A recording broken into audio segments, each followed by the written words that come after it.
usually when musicians are, musicians are called to, perform, play, sing. But, here I've been invited to speak about myself, my music, and my band.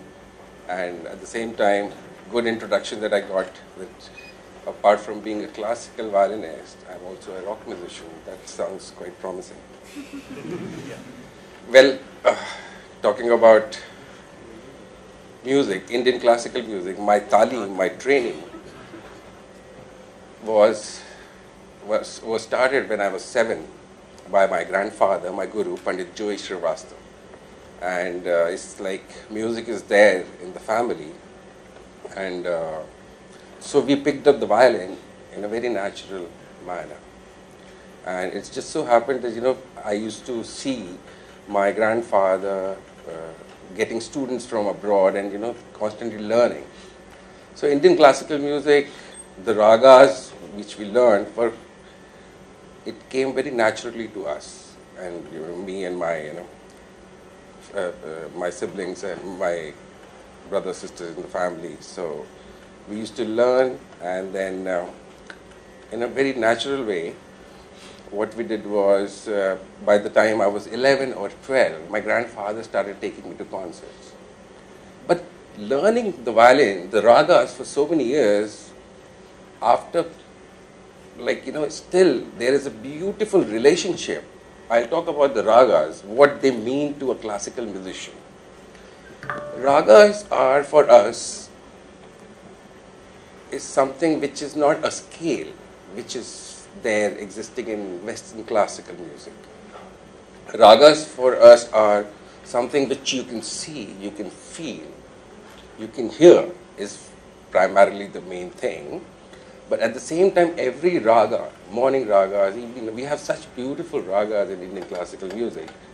And they are always telling us some stories.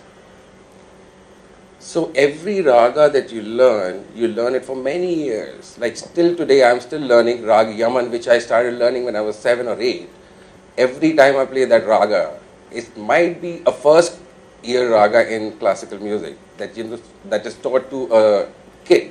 But at the same time, that raga is so deep that people still today, they are playing that raga in concerts. That doesn't mean that that raga is not heavy enough. So similarly, we have so many concepts of ragas which were there in Indian classical music, because I come from North Indian classical. So there are two types of, you must be knowing, two types of styles in India. One is Carnatic, the other is Hindustani, North Indian, where I belong. And so in North Indian classical music, the gurus, the musicologists in the 15th, 16th century, they figured out that every raga has got a significance to be played at a certain time of the day. Like we have morning ragas, we have afternoon ragas, we have evening ragas, night ragas, and so this is a cycle of the day in which all the ragas fit. So I was supposed to do the morning session, so I prepared a morning raga for you, but since I arrived quite late, but that raga's time period again, stays in that frame. So talking about the ragas, I'll take a morning raga called Ahir Bhairav, very beautiful raga. I'll show you how ragas, when you change the notes, how the feel changes. So Ahir Bhairav is a certain scale, and then from there I will just change one note to show you how the overall feel of the raga changes. So first I'll play Rag Ahir Bhairav. I'll do a little bit of Alap.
This is Rag Ahir Bhairo. Now what I'll do is, I'll just change one note somewhere in the scale, and you will feel the difference in the mood changes.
I don't know if you got the feel of that note that becomes from major to minor.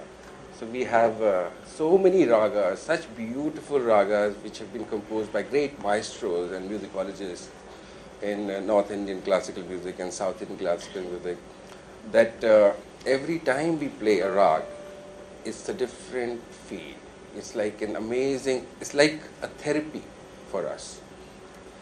So this is basically, so far what I have discussed is all about our heritage, beautiful legacy of Indian classical music, which of course is like a wellspring, which gives birth to many other forms of music.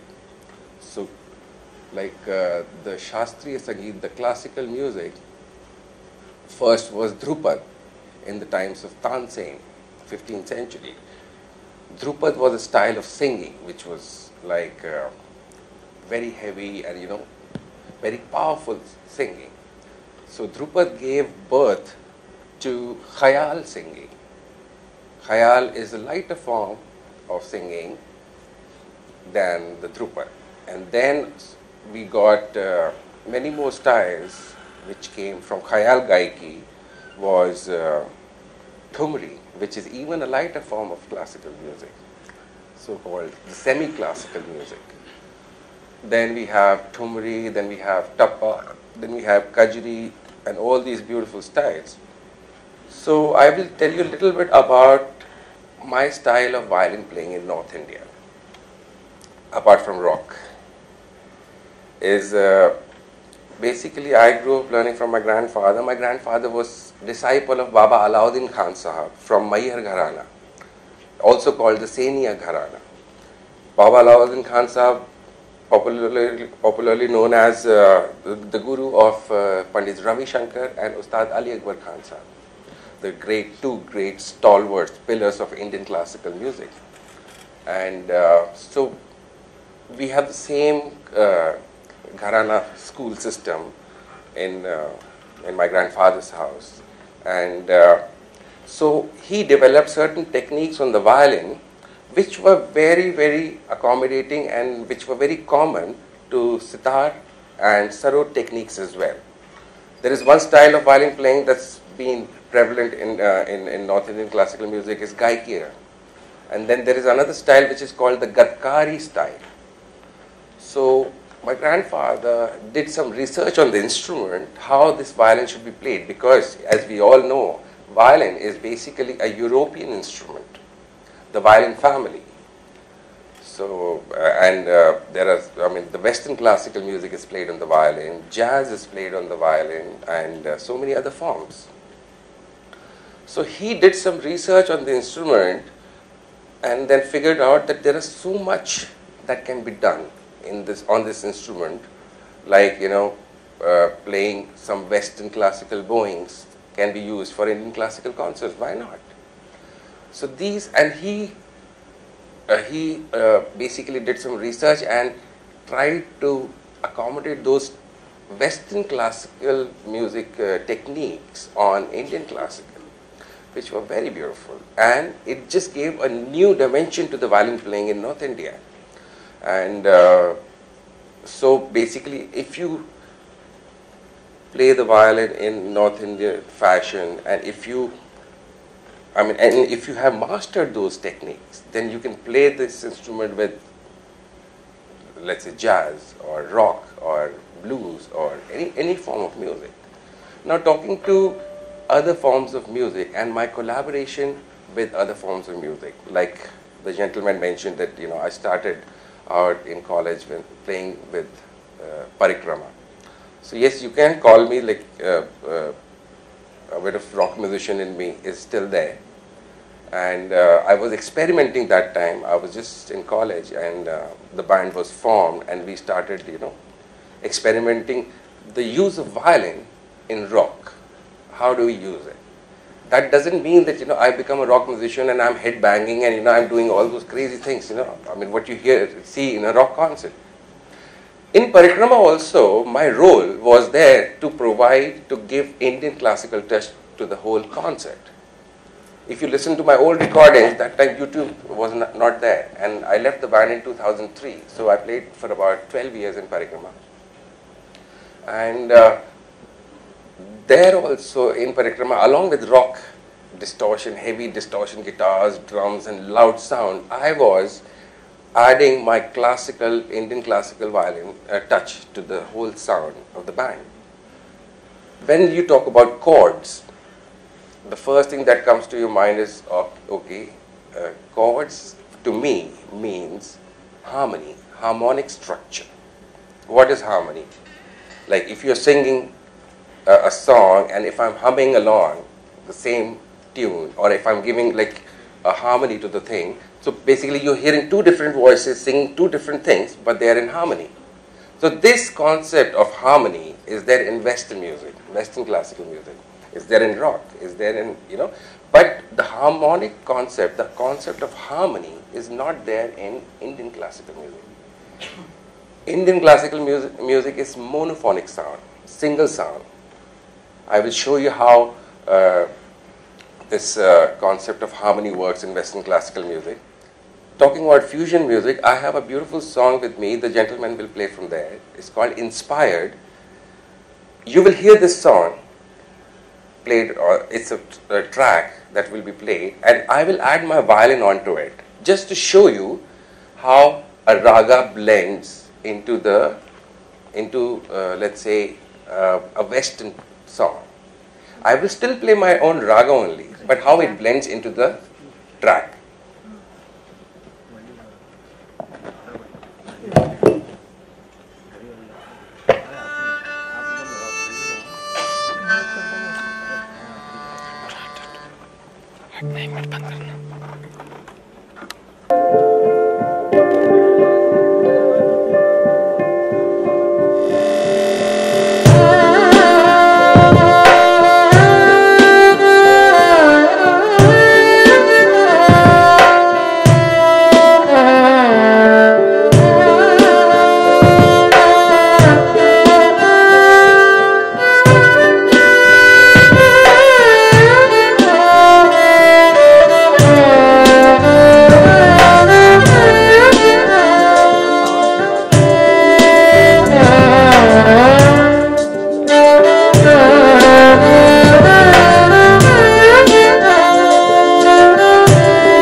Thank you.